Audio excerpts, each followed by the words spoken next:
Assalamualaikum warahmatullahi wabarakatuh. Alhamdulillahirrabbilalamin, kita bisa bertemu kembali dalam pelajaran PPKN. Kita masuk di bab yang kelima. Gimana kabarnya anak-anakku semua? Semoga senantiasa dalam keadaan sehat, senantiasa diberikan semangat yang luar biasa untuk terus belajar dan belajar. Walaupun di dalam pembelajaran online, tetapi mudah-mudahan semangatnya tetap luar biasa. Baik, anak-anakku semua, di bab kelima ini kita akan mempelajari tentang harmoni keberagaman masyarakat Indonesia. Sebelum kita berbicara lebih jauh mengenai harmoni keberagaman di dalam masyarakat Indonesia, alangkah lebih baiknya kita pahami dulu sebenarnya apa sih yang dimaksud dengan harmoni? Mungkin anak-anak ada yang tahu? Nah, harmoni itu bisa kita ibaratkan seperti ini. Kalau di situ ada suatu konser musik, terjadi perpaduan suara yang indah antara suara gitar, suara drum, dan berbagai alat musik lainnya, kita akan bisa menikmati itu sebagai suatu keindahan. Tercipta sebuah harmonisasi yang indah untuk bisa kita nikmati. Nah, diibaratkan di dalam kehidupan masyarakat kita itu terdiri dari beraneka ragam suku, budaya, ras, dan lain sebagainya. Ketika mereka bisa hidup berdampingan secara damai, saling melengkapi satu yang lain, saling menyempurnakan antara satu bagian dengan bagian yang lain, maka di situ diharapkan akan terjadi suatu harmonisasi di dalam kehidupan masyarakat, dan kehidupan masyarakat itu akan bisa berjalan secara selaras, serasi, seimbang, tercipta suatu kebersamaan yang indah di dalam kehidupan bermasyarakat. Nah, kondisi wilayah tanah air Indonesia yang terbentang dari Sabang sampai Merauke dengan letak geografis yang berada di jalur lalu lintas perdagangan dunia dan terletak di antara benua Asia dan benua Australia serta di antara dua samudra yaitu Samudra Pasifik dan Samudra Indonesia.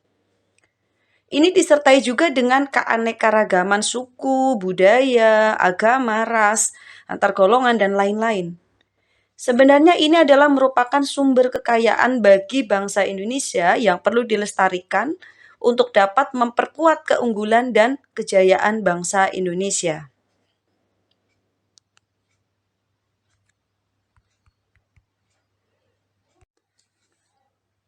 Yang pertama, harmoni dalam bidang sosial budaya. Keadaan sosial budaya masyarakat Indonesia yang beraneka ragam diperlukan suatu harmonisasi di dalam masyarakat. Adanya rasa saling menghormati, menyelaraskan, menyinergikan segala perbedaan-perbedaan yang ada di masyarakat, tentunya dengan penuh keikhlasan. Ini merupakan upaya untuk mewujudkan suatu harmonisasi tersebut. Karena bagaimanapun yang namanya perbedaan di dalam masyarakat itu sesuatu yang tidak bisa kita hindari. Ini harus kita hadapi, tentunya dengan bersikap yang baik, saling menghormati, saling bisa menerima perbedaan yang ada di dalam masyarakat. Tentunya hal ini dimaksudkan supaya bisa tercipta harmonisasi tersebut.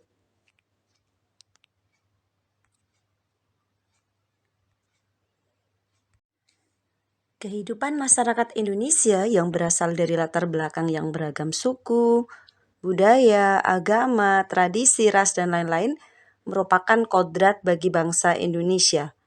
Keindahan suatu komunitas sosial budaya jika mampu merekatkan segala perbedaan itu menjadi sesuatu yang indah dan saling mencintai.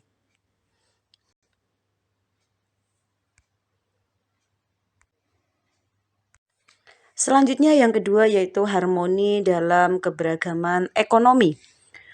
Kondisi perekonomian yang berbeda-beda sesuai dengan penghasilan atau jabatan atau pekerjaan setiap orang maupun latar belakang pendidikan. Hal ini pada akhirnya akan mempengaruhi taraf hidup yang berbeda-beda juga di dalam masyarakat kita. Keadaan masyarakat yang masih mengalami kemiskinan merupakan dampak dari berkurangnya pendapatan atau menurunnya daya beli masyarakat. Dalam hal ini diperlukan suatu kerjasama yang baik dengan masyarakat yang sudah mampu dan juga pemerintah dalam penyediaan fasilitas yang lebih memadai. Jadi intinya di sini antara satu masyarakat dengan masyarakat yang lain perlu dikembangkan sikap saling kerjasama. Yang sudah mampu silahkan memberikan pertolongan atau bantuan bagi yang kurang mampu. Begitupun dari pemerintah harus lebih sigap lagi dalam memberikan fasilitas kepada masyarakat.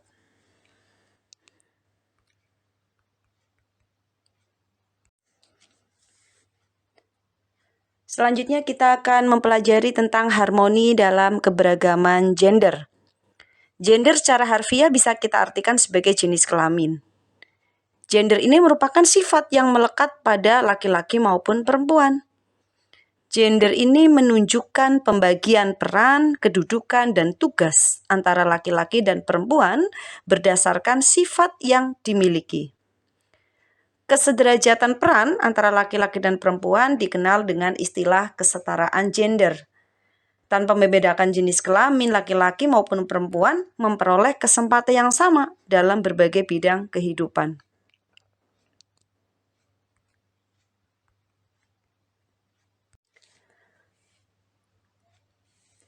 Profesi yang dulunya hanya bisa dilakukan oleh laki-laki, sekarang banyak juga dilakukan oleh perempuan. Begitu juga sebaliknya. Seperti chef atau juru masak, justru kebanyakan saat ini itu dilakukan oleh laki-laki. Di restoran, penjual-penjual makanan di pinggir jalan, chef di hotel-hotel, itu justru kebanyakan adalah laki-laki. Wanita tetap tidak boleh melupakan jati diri atau kodratnya.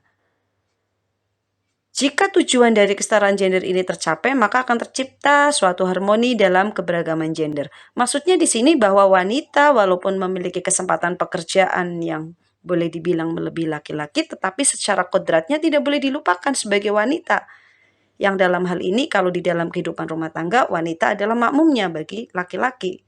Dan laki-laki ini menjadi pemimpinnya atau imamnya bagi wanita di dalam suatu kehidupan rumah tangga. Ini yang dimaksud bahwa wanita itu tetap tidak boleh melupakan jati diri atau kodratnya, melahirkan, merawat anak, melayani suami, dan lain sebagainya.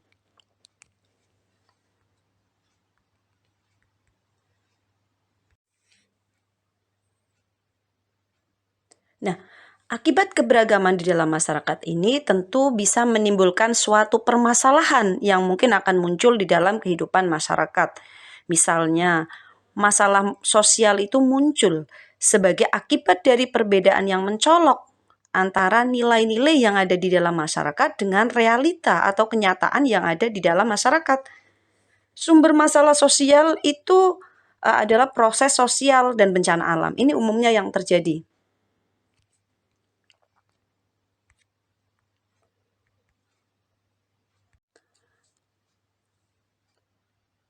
Faktor-faktor penyebab masalah sosial yang pertama, faktor ekonomi. Apabila pendapatan dan pengeluaran tidak seimbang, maka tidak akan tercukupi kebutuhan hidup. Jadi apabila pengeluaran itu justru lebih besar daripada pendapatan, ini akan menimbulkan masalah sosial. Yang kedua, faktor budaya. Kemajuan teknologi dan masuknya budaya asing yang tidak sesuai dengan kepribadian bangsa. Gaya hidup meniru budaya asing yang biasa kita sebut dengan istilah westernisasi, gaya hidup atau gaya hidup kebarat-baratan, kemudian hedonisme, bermewah-mewahan. Kita sudah memiliki barang, kita pengen beli lagi yang baru, muncul lagi produk baru, kita beli lagi. Ini adalah budaya-budaya asing yang tidak sesuai dengan kepribadian bangsa Indonesia. Ini menyebabkan masalah sosial dilihat dari faktor budaya. Yang ketiga adalah faktor biologis. Kurangnya fasilitas kesehatan yang layak dalam keluarga, kondisi ekonomi dan pendidikan yang tidak mencukupi.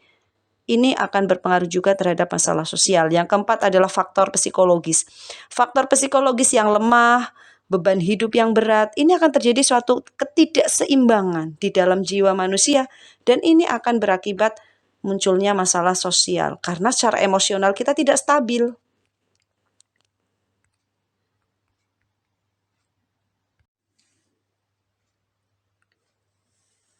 Lalu unsur-unsur apa saja yang merupakan bagian dari sistem sosial budaya? Unsur-unsur yang dimaksud di sini yang pertama ada agama atau religi sebagai sistem nilai berisikan petunjuk agar selama di dunia dan akhirat. Ini agama. Yang kedua adalah sistem masyarakat dan organisasi kemasyarakatan sesuai dengan pasal 28 dan 28E ayat 3 tentang kebebasan untuk bisa berpendapat baik secara lisan maupun secara tulisan dan juga kebebasan untuk berorganisasi di dalam kehidupan bermasyarakat, berbangsa dan bernegara. Yang ketiga adalah sistem pengetahuan. Pengetahuan bisa didapat dari lembaga formal maupun secara otodidak atau latihan sendiri. Yang keempat adalah bahasa. Bahasa merupakan alat komunikasi. Bahasa daerah ada sekitar 760-an. Mulai minimnya penggunaan bahasa daerah ini merupakan unsur yang perlu kita perbaiki.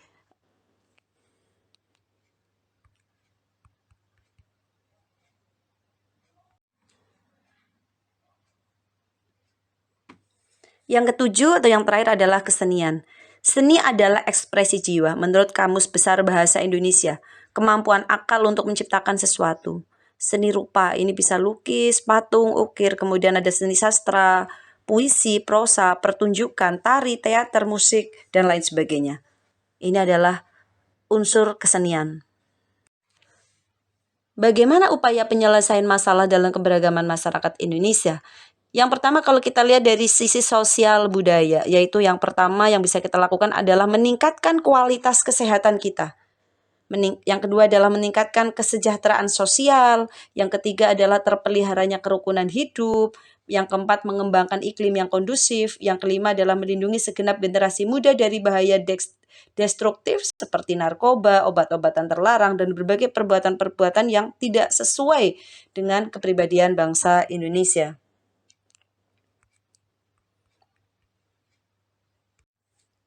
Selanjutnya adalah penyelesaian masalah keberagaman masyarakat Indonesia kalau kita tinjau dari sisi ekonomi.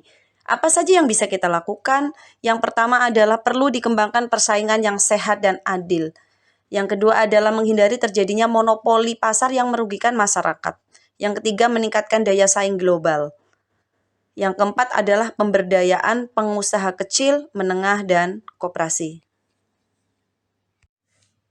Selanjutnya adalah penyelesaian masalah dalam keberagaman masyarakat Indonesia adalah dari sisi gender. Peningkatan kualitas hidup perempuan, itu yang pertama. Yang kedua adalah peningkatan upaya perlindungan perempuan. Yang ketiga adalah penyempurnaan perangkat hukum. Yang keempat adalah peningkatan peran masyarakat dan media di dalam penanggulangan pornografi dan porno aksi. Demikian materi kita tentang harmonisasi dalam keberagaman masyarakat Indonesia. Semoga bermanfaat untuk anak-anakku semua. Assalamualaikum warahmatullahi wabarakatuh.